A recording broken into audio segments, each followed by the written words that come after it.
Достық пен шытырман оқиғалар. Жасыл алқапта орналасқан тыныш ауыл. Бас кейіпкерлер екеуі де дос, Әли мен Меруерт. Әли жас, қызығушылығы мол бала. Әрдайым шытырман оқиғалар іздейді.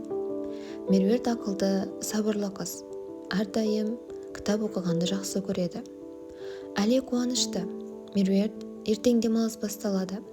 Бірге үлкен бір шытырман оқиғаға барайықшы дейді.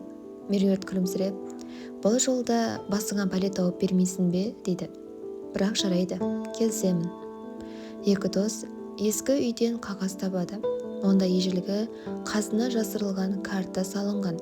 Әли таңданып, мынау ескі карта ғой, қазына жасырылған сияқты дейді.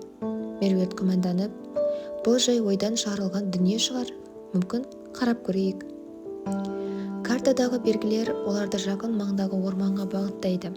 Екеуі жолға жиналады. Орманда белгісіз дыбыстар шығып, екеуі алаңдай бастайды. Жолда аң, қос пен жұмбақ тастар кездеседі. Әли қорқып, бұл қандай дыбыс? Артымыздан біреу келе жатыр ма дейді.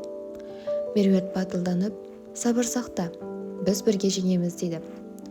Олар үлкен бір үңгірге келеді. Ішінен жарық көрінеді. Бірақ алдарынан жұмбақ қарақшы шығады.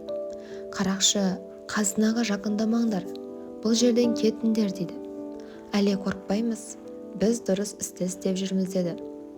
Қарақшы олардың батылдығын көріп, өзде шытырман оқиғаларды жақсы көретінін мойындайды. Ол қазынаны бірге іздеуді ұсынады.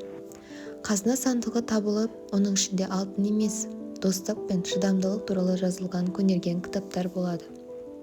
Меруерт ең үлкен қазына достық пен бірге өткізген қызықты сәттерді айтады.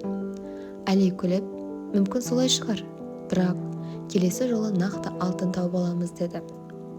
Екі дос жаңа шытырман оқиғаларға дайын екенін түсініп, ауылға қайтады.